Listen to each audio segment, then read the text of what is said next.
اعوذ باللہ من الشیطان الرجیم بسم اللہ الرحمن الرحیم قال رسول اللہ صلی اللہ علیہ وآلہ وسلم الحسن منی وانا منہ۔ زن محترم، 15 رمضان المبارک وہ عظیم دن ہے کہ جس دن سرکار دو جہاں صلی اللہ علیہ وآلہ وسلم کی بیٹی حضرت زہرا سلام اللہ علیہا کے گھر میں ایک بیٹے کی آمد ہوتی ہے اور اس بیٹے کا نام حسن مجتبیٰ رکھا گیا۔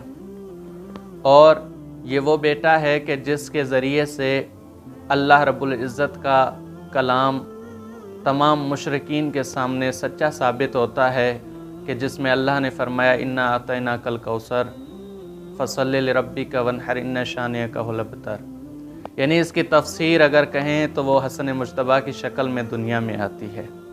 مولا امام حسن مجتبیٰ کی عظمت اور مقام اتنا عظیم ہے کہ بندے کی زبان میں اتنی ہمت و جرأت نہیں ہے کہ اس عظیم ہستی کے بارے میں لب کشائی کر سکے، لیکن چند الفاظ مولا امام حسن مجتبیٰ کے بارے میں عرض کرنا چاہتے ہیں۔ مولا امام حسن مجتبیٰ سے رسول خدا صلی اللہ علیہ وآلہ وسلم کی اگر محبت کو بیان کیا جائے تو بے انتہا محبت نظر آتی ہے۔ روایت میں ہے کہ ایک مرتبہ جناب رسالت مآب صلی اللہ علیہ وآلہ وسلم اپنے اصحاب کے ساتھ محو گفتگو تھے۔ اتنے میں جناب مولا حسن علیہ السلام آتے ہیں اور سرکار دو جہاں رسالت مآب سے کھیلنا شروع کرتے ہیں۔ کبھی سرکار کی پشت پر سوار ہوتے ہیں اور کبھی سرکار کے بالوں سے کھیلتے ہیں، یعنی جس طریقے سے بچے کا یہ عالم ہوتا ہے اور وہ اپنے جد یا اپنے والد گرامی سے کھیلتا ہے، مولا حسن مجتبیٰ کھیل رہے تھے۔ اتنے میں ایک صحابی رسول اٹھتے ہیں اور جناب حسن مجتبیٰ کو رسول خدا سے دور کرنے کی کوشش کرتے ہیں۔ رسول خدا صلی اللہ علیہ وآلہ وسلم اس صحابی سے مخاطب ہو کر فرماتے ہیں یا انس دع ابنی، اے انس میرے بیٹے کو چھوڑ دو، یہ جس طریقے سے مجھ سے کھیلتا ہے مجھے پسند ہے، مجھے پیارا لگتا ہے۔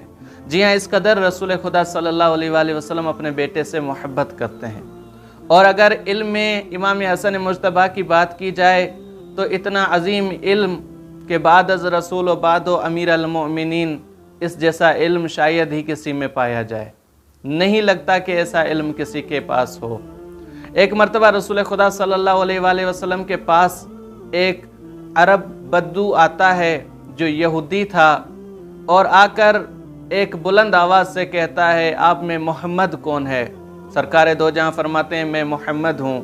جیسے یہ سرکار فرماتے ہیں تو یہ بدو کہتا ہے کہ آپ رسول خود کو کہہ رہے ہیں، اس پر آپ کے پاس کیا شواہد ہیں؟ جناب رسول خدا فرماتے ہیں کہ ایک تو تمہارا بدن یعنی تمہارے یہ جو اعضاء ہیں یہ گواہی دیں گے، تمہارے ہاتھ گواہی دیں گے، تمہاری زبان گواہی دے گی، یہ تمہارے گواہی دیں گے کہ میں اللہ کا رسول ہوں۔ اور دوسرا یہ جو بیٹا بیٹھا ہوا ہے میرا، حسن مجتبیٰ کی طرف اشارہ کرتے ہوئے فرمایا یہ گواہی دے گا کہ میں اللہ کا رسول ہوں۔ وہ بدو ہنسنے لگا اور کہنے لگا یہ بچہ جو 1.5-2 سال کا لگتا ہے یہ بچہ گواہی دے گا؟ مولا حسن مجتبیٰ اس بدو کی طرف دیکھ کر، اس عرب کی طرف دیکھ کر مولا فرماتے ہیں تو مجھے بچہ مت سمجھ، میں فقیہ ہوں۔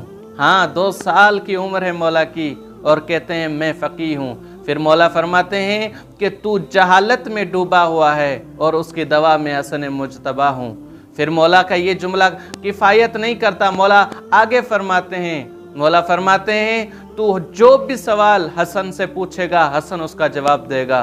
جی ہاں، یہ بھی اتنا عالم ہے۔ مولا فرماتے ہیں کہ تو جب آیا تھا تو اس ارادے سے آیا تھا کہ تم نے منصوبہ بنایا تھا کہ محمد مصطفیٰ کو قتل کر دیا جائے، اور وہاں ایک عورت بیٹھی ہوئی تھی کہہ رہی تھی کہ تم ایسا نہیں کر پاؤ گے کیونکہ محمد کے انصار بہت زیادہ ہیں۔ ہاں، تم جب آئے تھے تو تمہیں ایک جگہ سے ایک سواری نے اٹھایا تھا اور ایک جگہ تم ایسے بھی پہنچے تھے کہ جہاں تمہارے کپڑے پھٹ گئے تھے کیونکہ وہاں جھاڑیاں بہت تھیں، وہاں درخت بہت تھے۔ جب یہ لفظ سنتا ہے تو دیکھ کر رو کر کہتا ہے واقعی تمہارا علم بہت ہے، اس طرح لگتا ہے کہ جیسے تم میرے ساتھ تھے۔ ہاں عزیزان محترم، صرف یہی نہیں کہتا، سرکار کے پاؤں میں گر کر کہتا ہے پھر جب نواسا ایسا ہے تو خود رسول کیسا ہوگا۔ علم اتنا عظیم ہے، ہاں امام حسن مجتبیٰ کی کیا ہی بات کی جائے۔ سو خداوند متعال سے دعا ہے اللہ رب العزت ہم سب کو یہ توفیق عطا فرمائے کہ ہم سب امام حسن مجتبیٰ کی سیرت پر عمل پیرا ہوں۔ السلام علیکم۔